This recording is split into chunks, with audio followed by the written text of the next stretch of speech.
Spend a medical minute with Kaleida Health.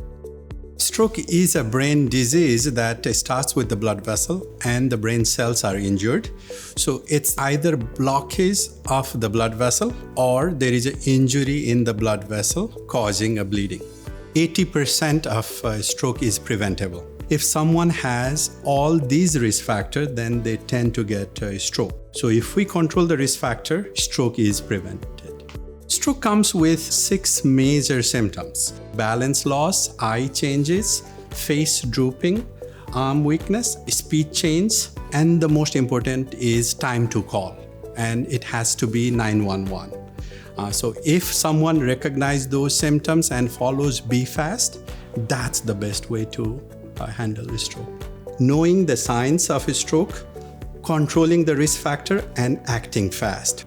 That way we can get the best result.